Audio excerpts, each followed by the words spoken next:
Yo, so guys, welcome back to another video. This is another reaction to Lost in the Pond. It's actually been it's been a few weeks, I think. I don't know if it's been longer than like a month, but it's been like 2-3 weeks, I think, since I've last reacted to one of his videos. And this one is, which means there's a lot of videos I can now check out because he posts quite often. This one is 5 ways British and American camping is very different.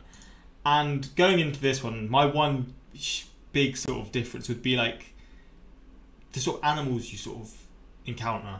Like in the US, you go camping, you could get like a bear coming into your tent. Like the idea of that in the UK, like I don't know, the worst thing you'll get is like a wasp.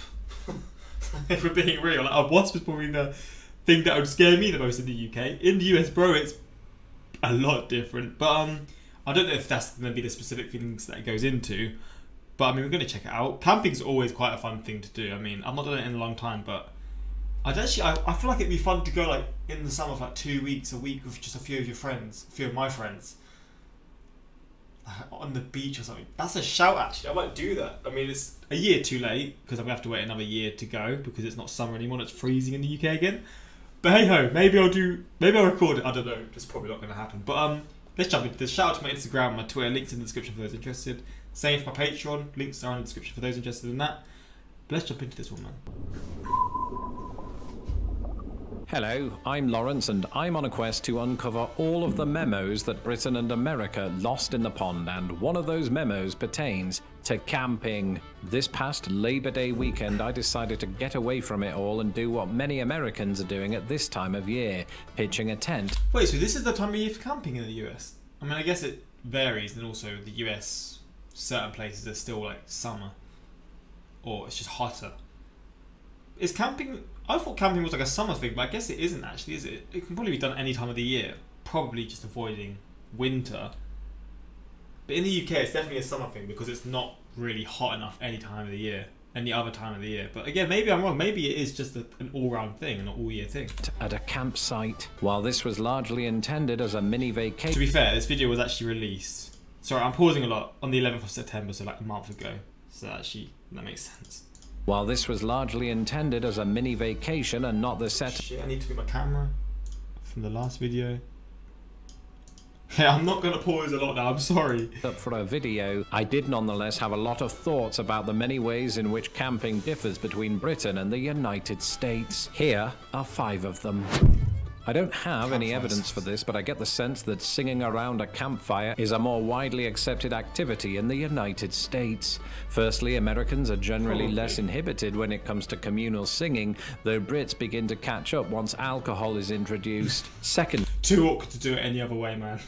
There's no alcohol, there's no singing. The alcohol's there. Oh, there is a lot of damn singing. American horror films tell me that I'm definitely correct about this. Now, this is not to suggest that every American camping trip immediately devolves into a touring musical. Indeed, during this Labor Day weekend, I didn't even see a single guitar, but the notion of campfire songs certainly exists. Whenever I have heard it in action, the songs of choice range from John Denver's Take Me Home, Country Roads to Everything by Johnny Cash. Having never been a Boy Scout, I struggle to think what the British equivalents might be. Several sources seem to indicate a leaning toward traditional songs like She'll Be Coming Round the Mountain or Old MacDonald, but I do expect a hearty red... So I reckon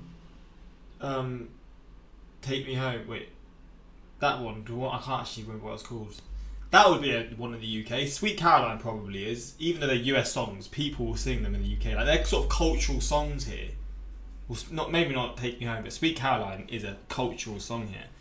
But I mean, maybe he means sort of more like campfire songs. I don't really know. Rendition of Come On When I say campfire songs, like not, I don't know, like I mean, campfire songs are still songs, but I'm sort of thinking songs that are literally made just when you're sort of going camp. I don't know. I mean, I think it's probably similar, to be honest. Once the Heineken kicks in, I've just realised that's not applicable to Boy Scouts officially. Merely from my own experiences of camping in both countries, I long ago fell under the misconception that glamping, a portmanteau of the words glamorous and camping, was chiefly an American thing. After all, it seemed that every American I spoke to couldn't quite believe that me and my British friends would sleep in our tents without the added comfort of an inflatable mattress. Oh, yeah, I would do that. Is that what the glamping... I thought glamping was like when you'd have electricity and stuff.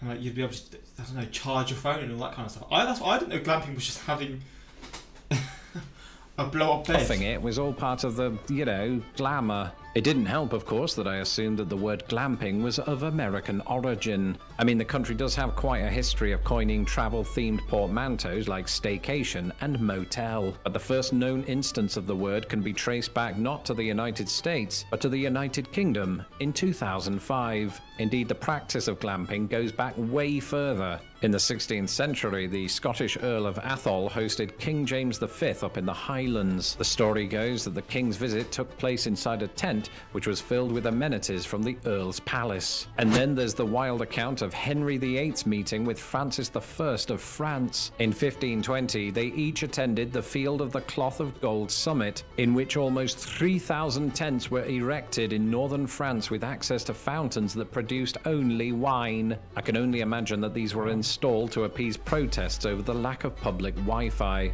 And today, glamping is practiced in both countries by people seeking a brief vacation in the great outdoors without breaking their backs in the process. And while America might not be able to claim the word glamping as its own, it makes up for it with these.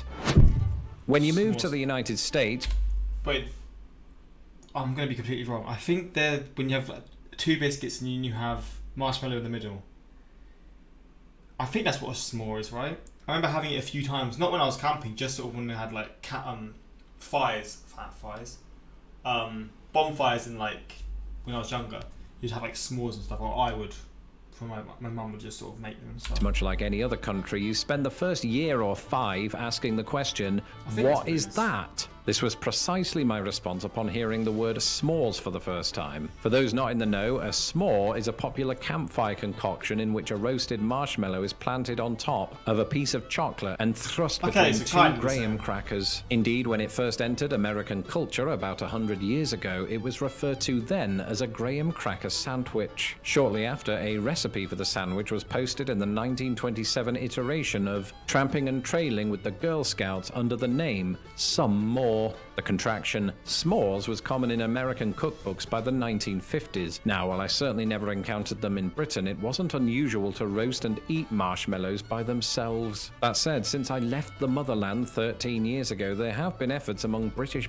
Yeah, literally for me, you can't see, it says 2 digestive biscuits and then just a marshmallow in between. That was sort of my version of a s'more, which doesn't sound as nice, to be fair. Bloggers and vloggers to recreate s'mores, with graham crackers and Hershey bars harder to come by across the pond. These are often substituted with digestives and Cadbury bars. While this might appease the odd, sometimes very odd, American, it's a little more difficult to replicate this.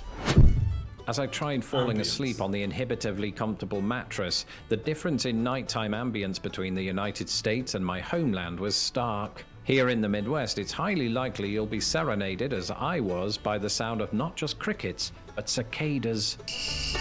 Oh, wow. Is this real, the sound? This sound is not real, is it? This is an added sound. That sounds so loud.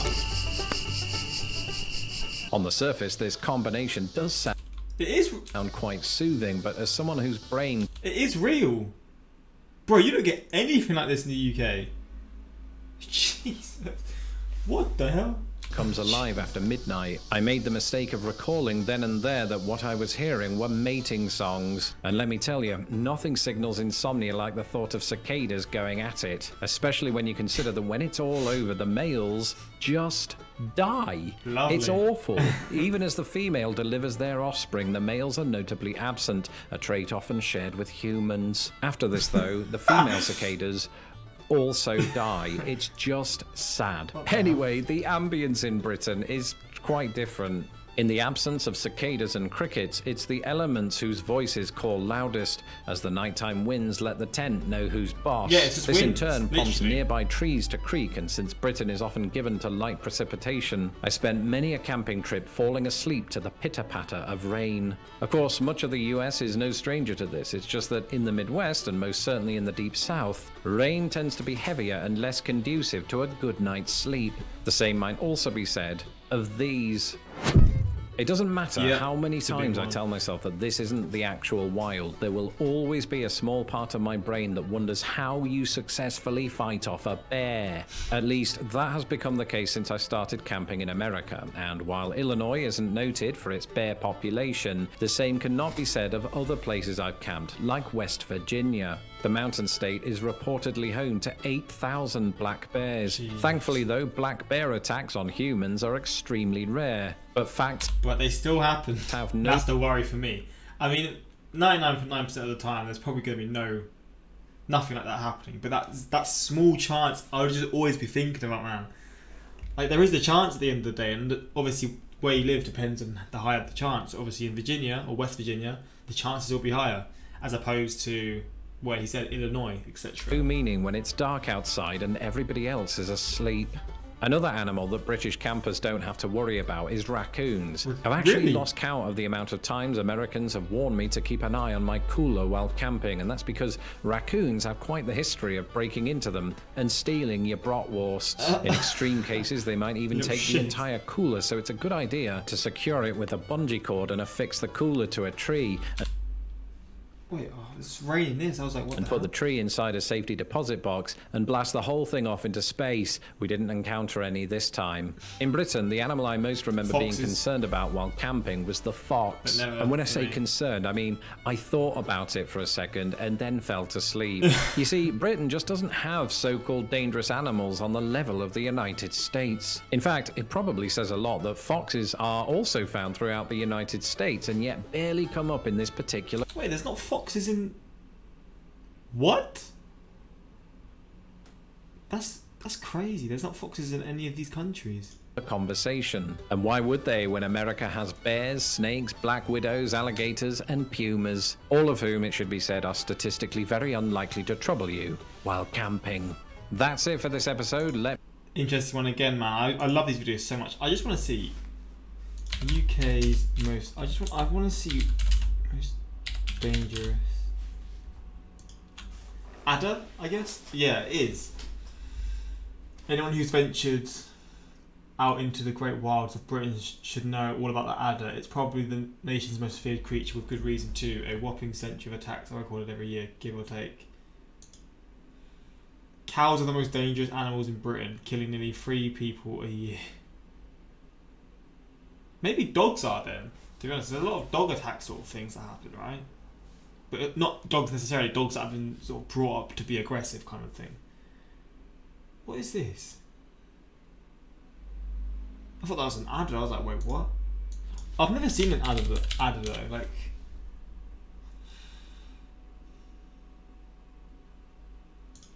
UK. Do they look like this? I've never seen this before.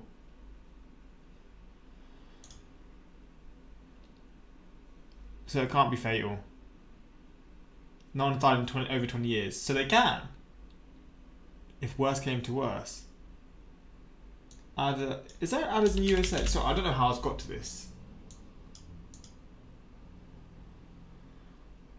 I don't know. Maybe there is, maybe there isn't. But yeah, I'm more afraid of ticks with the prevalence of Lyme disease than the large predators. Are ticks in the UK? I mean, I guess ticks are in the UK. They are in the UK, but I guess it's just not as much of a worry. I don't know.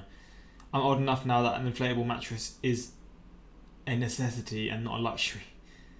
Did he mention the 10,000 mosquitoes who suddenly become your best friends when you go glamping? Well, I initially thought glamping. I think glamping in the UK is like when you sort of go camping